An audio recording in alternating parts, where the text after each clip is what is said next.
Roxo Media House. In motion across the formation goes Miller to throw the football. With time is Duggan down the middle of the field. He's got a man breaking free. It's Barber. Makes the grab at the 30. Down to the 20. He's at the 10. 5. Touchdown. Hit the horn on the road. Tay Barber's 71-yard strike from Max Duggan on a beautiful route. And a great throw for Duggan. You are in the State of the Frogs. Presented by the Railhead Smokehouse with TCU head coach Sonny Dykes. And also brought to you by Hub Fort Worth, Old Trapper Beef Jerky, Texas Health Resources, and by Cadillac.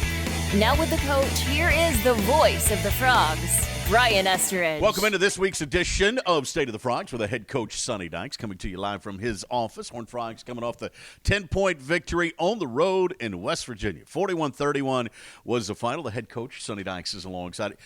Anytime you go to Morgantown and win, it is a good thing. That is a tough place to play, and your team showed a lot of grit, I thought. Yeah, we did. We certainly didn't play our very best, but that's a hard place to win, and West Virginia had a lot to do with that. You could tell those guys were really excited to play, particularly early in the game. Thought they came out, they played really physical, and really took it to us early. And once our guys got settled in, I thought we played better. But it was, felt like at times we were sleepwalking a little bit, and that was really the first time this year that I've seen that from our team. So, it's something we've got to get fixed and make sure it doesn't happen again. Yeah, big plays with a story in this one, too, especially early on in this game. Time of possession wasn't close, but you had points on the board. Yeah, we did. Yeah, we had a bunch of big plays, and Max threw the ball really well. I think this is probably one of his best performances throwing the ball in terms of, getting it down the field, throwing it to really good spots, throwing it on time. We had some guys made some big plays. Obviously, Quentin and Tay both had really long touchdown receptions, and I thought he made some big time throws, and continues to make throws week after week that that we probably haven't seen him make in the past. So I'm encouraged to see that, and he continues to get better and better. Yeah, there were a couple of times where he connects with guys with touch passes, essentially, where only that's a throw he doesn't make. Is that what you're talking about in years past? Yeah. I think that, and just some comfort. I mean, he got the ball out in there on some bender routes, on 4 verticals to the inside receiver, where he had to throw over a linebacker and under a safety, and you got to get that ball out on time. You got to be accurate with the throw, and you got to make a great decision. He fit that ball in several times, and then the touch pass to Quentin, across the field on that railroad route, I thought was a heck of a throw, and it was obviously a big play for us. Yeah, the shortest of the 5 touchdowns on the day was the last one, the 29-yarder to Savion Williams. That tells you a little bit about the quick strike capability of this group. Yeah, our guys made a bunch of big plays. Thought, and that's a combination of things. It starts with protection up front. It starts with, obviously throws, and then guys playing fast and making some big receptions. And we did that pretty consistently in the game. And the great thing that Max did, when guys got open, he hit them. And that was the big thing that Max has continued to progress and grow in, is his ability when we get behind the defense or we've got an opportunity to hit a big play. He's making the throw, and our guys are making plays. Once again, in the second half, your defense really stepped up. You look at the numbers in that first half, the West Virginia drives averaged about 61 yards per possession. In the second half, that number reduced to 18 yards a possession. Yeah, we thought our defense really played well in the second half. Yeah. And obviously, we've had stops this year that were very, very important. I mean, we had a 3-point lead, punted the ball to West Virginia and got a stop. We've done that a couple of times this year where, our defense had to go out there and win the game for us by getting a stop, and they did, and then we were able to get the ball back and run the clock out. So it was a tough, hard-fought win for us, but again, it's complementary football. It's when our offense starts to move the ball, our defense seems like they tighten up, and then once they tighten up, then all of a sudden the offense starts to get a little bit more explosive and make plays, and they've done a great job playing off each other this year. Yeah, I thought, and we touched on this at the very beginning, too. I think not only did you have to overcome going on the road to West Virginia, you talked about them being emotionally into it. I thought they had a pretty good game plan early. Yeah, they did for sure. I mean, I think that's one thing people have done to us really the last 3 or 4 weeks is kind of, change a lot of stuff that they've been doing. Their offense looks different. And, we've done Joe does a great job getting our guys prepared for the things that they do and taking away the stuff they're good at. And what's happened is we've seen a whole lot of new looks. It really started against Oklahoma State, certainly continued to Kansas State, and can kind of continue this week as well, where we show up and they're running a different offense than they've run so far. And as we get in the second half, they start getting a little bit more traditional. Our guys are a little bit more accustomed to seeing that and tighten up a little bit. And we've got to do a better job of being able to get settled in earlier and get some stops. But But I love the way our defense is playing the second half, and they've allowed us to win a bunch of games. Before we get to the scoring plays, I want to ask you about the punt return, okay? It looked like a kick-catch interference to me as a layman. Yeah. West Virginia had a player knock a TCU player into another player who runs into Darius Davis at that point. Ruled a fumble later after the Horned Frogs touched it. Did you get any kind of explanation on that? There is no foul for kick-catching interference. It'll be first down, West Virginia.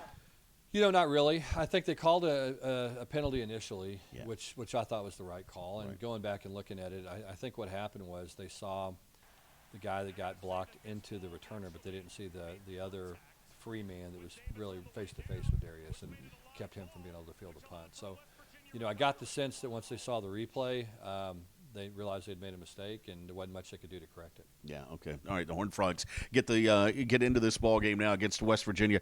And we see West Virginia score first here as we take a look at some of the scoring plays. Donaldson with the 1-yard run. I thought your guys, even though, they were okay in the red zone, West Virginia was, I thought your goal line defense was pretty good all day. Yeah, we tightened up a little bit as they got in there, and that's going to be important for us moving forward. I mean, getting stops in the red zone and holding people to field goals is so critical, and it's something that we continue to improve on and get better at week after week, and something that we got to continue to improve on. Yeah, and you had talked about Donaldson earlier in the week. You bragged on him to us. And, here's a guy who was never really a running back, has been converted to that and shows some terrific Yeah, he does. Yeah, ability. physical, runs hard, is a good back. It really does. Makes plays, and he's one of those guys, once he gets churning, man, he's hard to get stopped. Yeah. All right, Horned Frogs get on the board here. Tay Barber with this 71-yard touchdown pass from Max Duggan. Is this one of those you're talking about? A little bit of a touch pass here. He had to put it right on the money. Yeah, heck of a throw by Max. It's one of those 4 vertical routes where Tay was the bender, really, and his job was to get across the seam. And the whole player was a little bit late getting over there, and Tay used his speed, and Max made a heck of a throw, really threw him open, threw him to grass, and he adjusted, went and made the play. Tay's become a real clutch receiver, too. When you need one to convert a first down, Tay's been that guy. Yeah, what he does well, he makes a lot of contested plays. When the defender's there and Tay's fighting for the ball. He does a nice job of catching the ball off his body and creating a little bit of separation away from the defender and giving the quarterback a place to throw the ball. All right, second quarter action now. West Virginia gets on the board one more time. This is Donaldson from a yard out. And then, as was the case much of the day, you get a big play here, 50-plus yarder to Quentin Johnston. Yeah, Quentin did a nice job adjusting. This guy was kind of trying to trail him a little bit, and we had what we call a railroad route where we start out as a crossing route and then basically what you run into the front pylon angle. And Max made a really good throw. Yeah. Quentin was kind of running open because the defender tripped a little bit and stepped on Quentin's heel, and Max threw him open, made a great throw. Quentin never had to break stride, really made a nice catch on the ball, and went and scored a touchdown. Yeah, he kept it interesting, too, knocking it up in the air, catching it the second time, didn't he? Yeah, That's right. It was a weird deal. It was kind of one of those throws that he had to extend on a little bit, and he made a nice play. Yeah, Frogs get another score here with Kendra Miller. This one from 51 yards out. Kendra was good all day. Yeah, Kendra ran hard. He didn't have as many carries as he has, some weeks, but he got a little bit banged up. He got a hand hit a little bit. We were worried about his ball security and his ability to be able to hold onto the ball. He'll heal up fast this week and be just fine, but he continues to play well and did a great job on this play of splitting the safeties and using his speed. West Virginia ties it up with this run from Johnson to make it 21 apiece, but they left too much time on the clock, and your team did a nice job marching it down. I love this call, Amani Bailey from 30 yards out on the score. Yeah, to me, this was one of the biggest series of the game. Yeah. We needed to answer a little bit. It felt like we were on our heels, and our guys did a great job putting together a good 2-minute drive and going down and scoring. Thought it was a great call. We had one timeout left, and there was conversation was, hey, look, let's run it at some point, try to catch them off guard a little bit, and Amani made a heck of a run. All right, Horned Frogs going to the locker room up 28-21 at this point. West Virginia gets the football to start the second half. They deferred. They get a field goal here in the third quarter to go up at this point. The Horned Frogs are up 28-24. Then Griffin Kale with a pair of them kicked the ball real well all day. He did, yeah. That 46-yard field goal he hit was big. That was a big field goal, and Griffin's really been consistent this year, hitting the ball really well, and I think starting to develop a ton of confidence. I know we're We believe in him. We believe he's going to make kicks, and he's done it so far. You're up 10 at this point, and West Virginia scores one more on this 23-yard touchdown pass from J.T. Daniels. I was impressed with Daniels. He's a tough quarterback. Yeah, he can throw it. I mean, there's a reason why he was so heralded coming out of high school and so heavily recruited. This is a heck of a throw he made here on this little bender route. Fitted in over a linebacker and under a safety, and really, really nice throw, and the kid made a heck of a play. Yeah, they had a good drive there. 12 plays, 78 yards. 34-31 at this point. But, again, no panic from your guys as we operate late into this fourth quarter. And then you had some time you had to work off the clock, and you did that. And then you've got to walk us through, because you did it on post-game radio with us, what the thinking was here on the pass play with 20 seconds left to Savion Williams. I thought this was genius. Yeah, we had him in 4th and 1, and so what we wanted to do, there was kind of a lot going on, really. We had a formation that we liked the run game in. It was a 12 personnel formation with 2 tight ends on the field, and felt like that was our best opportunity to be able to run the football. Well, at the same time, we wanted to be able to try to draw them offside. So the thought was, okay, let's go up there. We'll try to draw them off. If we can't draw them off, then we'll call a timeout. We'll have a chance to see how they lined up to our formation, and then pick the run that we wanted. So there was a lot going on. Fortunately, they jumped. When they jumped, what we tell our receivers to do is to just run vertical routes. Savion did a heck of a job of outside releasing. Max really made a nice throw and got the ball out early and put air on it, and Savion went up, caught the ball, and for a touchdown. And so we were fortunate because we had the offsides. If the ball goes incomplete, then it's still a first down. We take a knee, and the game's over. So that was a big series for us, and, again, I thought our guys handled it really well. But the amazing part of that is everybody's got to be on the same page. They've got to see the offsides. You know, Savion has to see it. Max has to see it and know that it all works out. And I'm not sure Max saw it. I mean, I think what happened was once the ball gets snapped, he doesn't have a whole lot of options at that point. And Alana Lee did a good job of recognizing the kid was offsides and snapping the ball, and then those 2 guys made good plays. And that's what happens, man. You want to, at the end of games like that, when you need to play, you want to put it in the hands of guys that can do it. And Savion made a heck of a catch, and Max made a great throw. Ends up being a 10-point win for the Horned Frogs, 41-31. Coach, if I'd have told you that you would have picked up 9 fewer first downs in West Virginia, that you'd lose the time of possession by a little over 12 minutes, and you'd run 24 fewer plays than the Mountaineers, you'd think that's a long day in Morgantown. Yeah, our team is a little bit strange that way. I mean, we only ran 55 plays and scored 41 points. And so it's, we were very efficient. We had a bunch of big plays, as you talked about earlier. I think that's been the one thing about our team this year is we've been able to have a lot of big plays. And so the number of plays we run week to week hadn't been that many. But the good thing is we're maximizing our opportunities, and we're playing efficient football. We're having very few penalties. We're not getting behind the chains very often. And our ability to run the ball, I think, has bailed us out a lot of times. And it's a big when you can get the ball late in the game and you can hand it off 3 times, get a first down, and run the clock out and give yourself a chance to win. And we've been able to do that. All right, 8-0 for the first time since 2015 are the TCU Horned Frogs. Up next, Texas Tech comes calling with an 11 o'clock kickoff here at Amon Carter Stadium. We'll talk about them with the head coach when we continue with more after this timeout. The Hub Fort Worth family is a passionate, energetic team of insurance professionals that have the same common goal in mind: helping businesses and individuals protect their health, property, and financial well-being.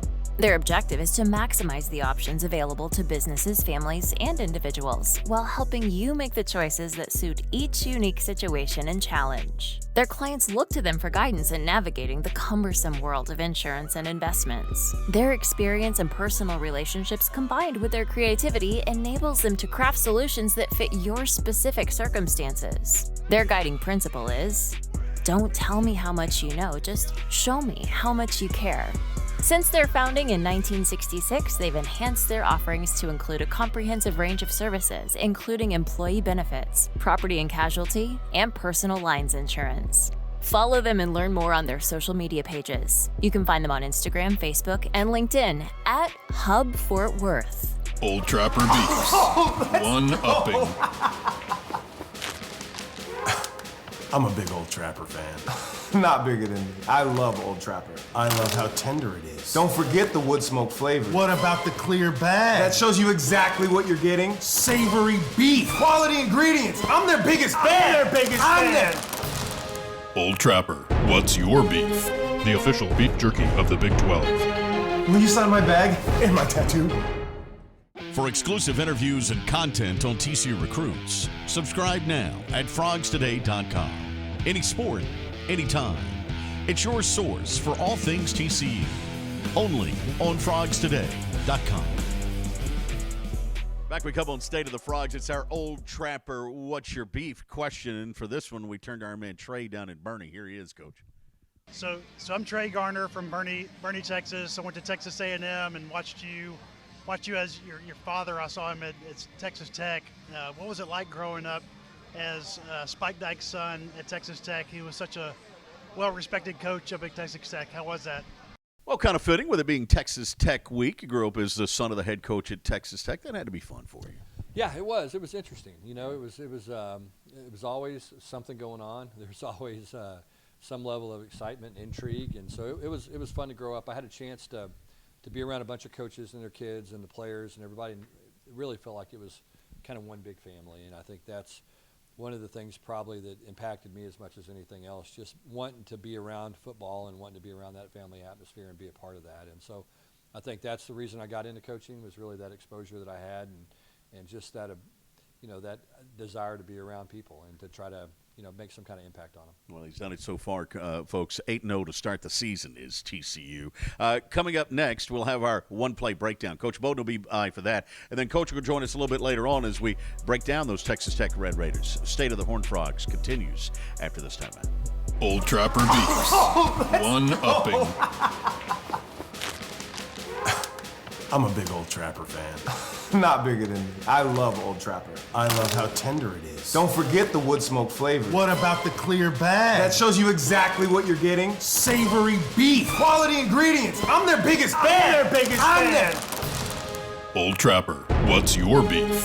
The official beef jerky of the Big 12. Will you sign my bag and my tattoo? Simply the best barbecue in Fort Worth. Dine in, catering, or drive-through. 2900 Montgomery, just off I-30. Remember, the best barbecue in Fort Worth is at Railhead Smokehouse. The Flying T Club provides the everyday TCU fan and alum the ability to specifically support TCU student athletes. Flying T Club offers 3 levels of memberships. The Flying T Club is a nonprofit organization supporting the brand development of TCU student athletes through a series of unique event-based networking opportunities, which are exclusive to our members. These events provide a great social engagement tool for our members and student athletes alike. Follow them on Instagram at Flying T Club or online at flyingtclub.com. Texas-based Happy Water offers the best tasting sugar-free kids drink ever made. Happy Water comes in 4 delicious flavors that you can find at local retailers and on Amazon. Each pouch contains 0 grams of sugar, 0 calories, and 0% juice. Head to happydrinks.com for more information and to purchase Happy Water. That's HAPI drinks.com. Live happy, be happy, drink happy. Welcome back into State of the Frogs right now. It is time for our one-play breakdown where we bring in Coach David Bowden back from our Flying T Club studios. All right, Coach, had a lot of explosive plays you could choose from in this one. Let's highlight the one that happened, though, in the second quarter. It was 2nd down and 3 for the Frogs from their 45-yard line. Over 11 minutes to go here in the second quarter. And Max hooks up with Quentin Johnston, the wide receiver, for this 55-yard touchdown. Give me an explanation as to what this play is all about offensively for the Frogs. Yeah, well, Brian, they wanted to simulate a play they ran the week before with Quentin Johnston. So Quentin Johnston ran a deep cross last week against K-State. And so they try to give the same exact look, and then Coach Dykes referred to this as a railroad route where they simulate that deep crosser and then get vertical all the way out to the set of the numbers. Okay, so that's how it started off. On this side here, they had, for West Virginia, they have their own technique called railroad. And he's supposed to stay between these 2 routes, lean on the inside route, because this is the further route to throw. So the Horned Frogs came out, ran play action to Kendre Miller. He sucked up all these linebackers. So at the second level of the defense, there was no issues there. We knew they could get behind it on that one. They ran a little stun up front. Okay, 2 gaps removed, and then this was supposed to be the contained player, but Coker engaged on this defensive end.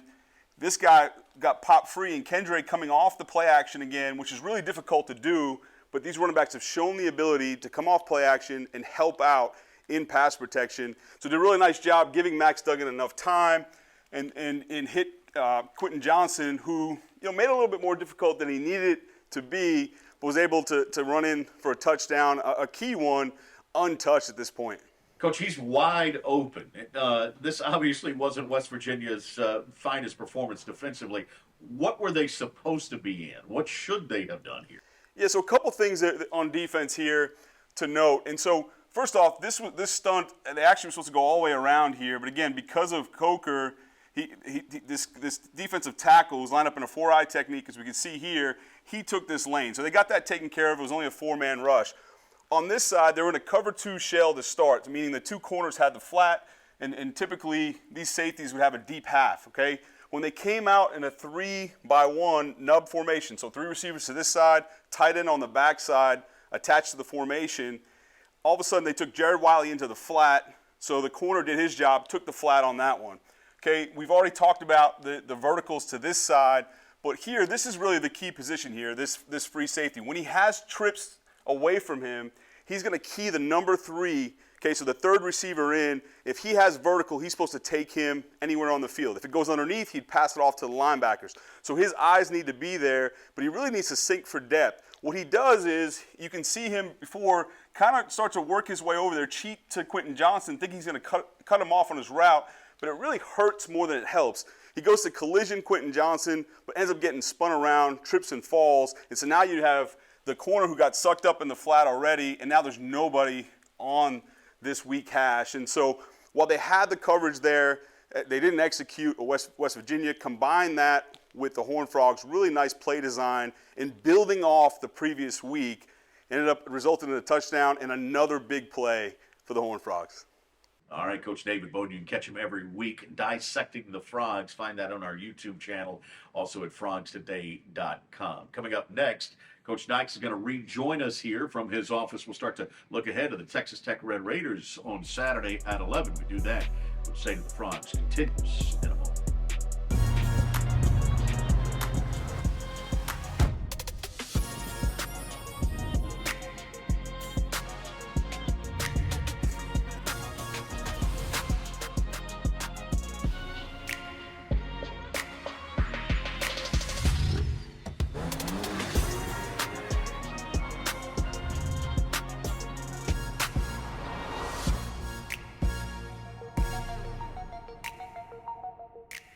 Simply the best barbecue in Fort Worth.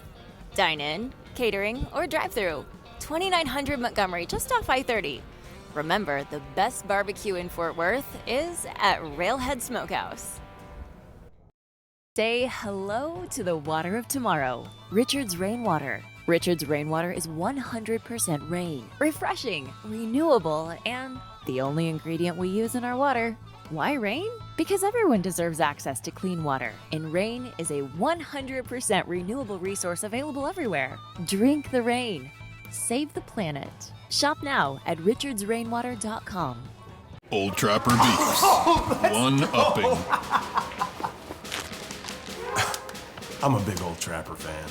Not bigger than me. I love Old Trapper. I love how tender it is. Don't forget the wood smoke flavor. What about the clear bag? That shows you exactly what you're getting. Savory beef. Quality ingredients. I'm their biggest fan.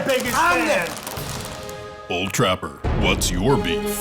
The official beef jerky of the Big 12. Will you sign my bag and my tattoo? Welcome back into the State of the Frogs as we turn our attention now to the Texas Tech Red Raiders. Coach Joey McGuire in his first year. They sent 4-4 on the season. Kind of been an up and down year, but man, they've shown flashes of this season where you go, well, they got some talent there. Oh yeah, no, for sure. They've got a lot of good players. I mean, especially a lot of experience on defense. Mm-hmm. I mean, tons of experience. A lot of guys that played a lot of football. Got a lot of transfers on defense. Guys that have been, good players in different leagues and different programs And so, you look at them, they're big up front, they're long at linebacker, they're really long at corner, 2 big, tall corners and athletic. And so it's going to be a tough defense to work against. And then offensively, they've got a bunch of guys that can make plays. I mean, they've got a running back that's a good runner. They try to keep you off balance. I mean, they're going to go probably operate faster than anybody in college football. They've run 1 million plays. And there are times when they've been really, really efficient doing it, and they're very difficult to stop. And so you've got to do a good job of kind of getting them out of the rhythm. And once they get 4, 5, 6 plays into a drive, and and all of a sudden they can be tough. A couple of guys that stand out for them, those linebackers, Merriweather and Wilson, lead them in tackles. And the one number that stood out to me were the quarterback pressures from both of those guys. Yeah. Tyree Wilson's a defensive end that's a really good player for them, and a guy that, I think I've seen projected to be a potential first-round draft pick. He's a transfer from Texas A&M, and he's a big, long, physical guy that's really playing hard and done a great job of harassing quarterbacks all year. And so, they've got a good active defense. Tim DeRuyter's the defensive coordinator, has been around, and Tim's defenses always create problems for you. He does a great job blitzing and disguising coverage and does a lot of different things. Tony Bradford, that defensive lineman, 3.5 sacks in the season already. Yeah, he does a good job pushing. He's a strong guy, physical, and has a burst, but also really plays physical and does a nice job pushing the pile. They play three quarterbacks. It kind of looks like they've been playing three quarterbacks of late. Does that make it difficult to prepare for? Each one of them has a little different game. Yeah, I think a little bit. I mean, I think Baron Morton will be the starter, I imagine. I think he's the guy that they probably feel like is the future of the program. But they've got some other guys that have performed well as well. And so it's they have some more experienced players and guys that have started a lot of games for him in the past. And Morton seems to be the one that they've leaned toward here recently. But I would expect to see all three. Yeah, and you mentioned Thompson and Brooks have combined for about 800, almost 900 yards rushing.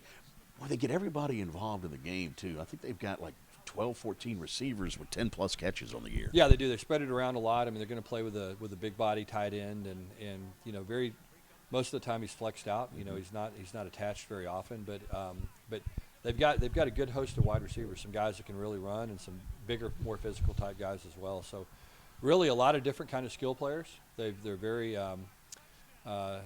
they show you a lot of different things. A lot of different guys can do things, and a lot of different strengths from that group. So you've got to do a good job of trying to disrupt them. I think that's the biggest thing. Disrupt the quarterback from the pass rush standpoint, and also disrupt the timing of the routes. So because Morton's one of those guys, really talented, got a big arm, and if he can stand back there and make throws on rhythm, he can be really tough to defend. And so we've got to do a good job of trying to move him around, get him uncomfortable, and then do a good job of not letting him get too settled in the passing game. Some teams have taken advantage of them in special teams this year, haven't they? Yeah, they have. They've had some couple of plays on teams this year that I'm sure they'd like to have back. Yeah. But their overall team speed is good. A lot of guys that can run. They've done a good job for the most part covering kicks and have a lot of length. And like I said, guys that can really run. That shows up when you start watching the special teams tape. They beat Texas. They walloped West Virginia. And they come back the following week and look totally different against Baylor.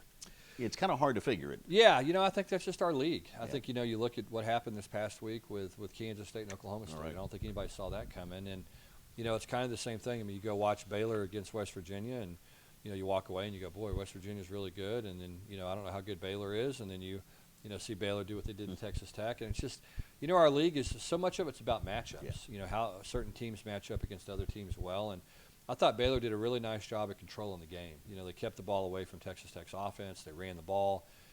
They burned the clock. They limited their possessions and really made Texas Tech execute at a high level. And, and Baylor did a nice job preventing them from doing that. And they did that in Lubbock, which is hard to do. They did, yeah. And I thought they really had a good game plan and played smart. All right. I got to ask you this before we get out of here. It's Texas Tech. You spent a long time there. Your dad coached there. We talked about that earlier. Does it mean anything more? Does it? Or guys have left? Yeah. It's funny. I think I always thought it would. And then when I was here in 2017, I went to Lubbock and for about 5 minutes it was kind of like, oh yeah, they had some memories of the stadium and all that. Right. And then it was kind of on to business. Yeah. And so, how our profession is. I mean, we bounce around so much, we move so much. There's so many people we come in contact with, players, people and administrators, all the different things, and so. You can't really get too sentimental, otherwise you're going to be sentimental all the time. And so it's to me, this is another football game, a chance to get 9-0, and it's one of those things you look back in the off season a little bit and think about it, but certainly not during the season. Yeah, every week we talk to Coach off air about you coached with. It's somebody on the other sideline, right? Yeah, I mean, like I said, the guys last week. I mean, I've known Neil Brown and Graham Harrell since they were kids, and so it's.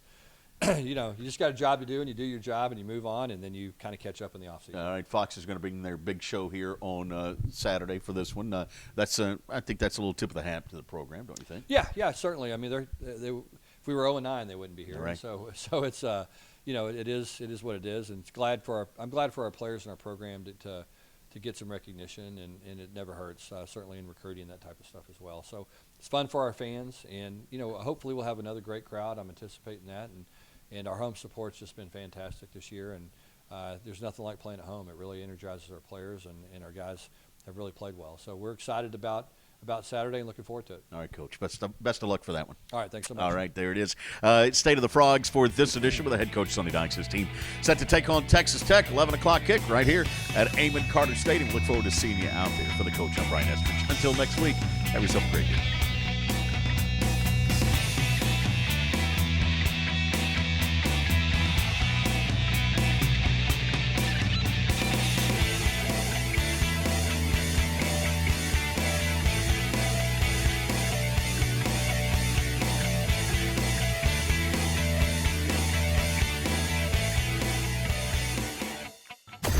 Roxo Media House.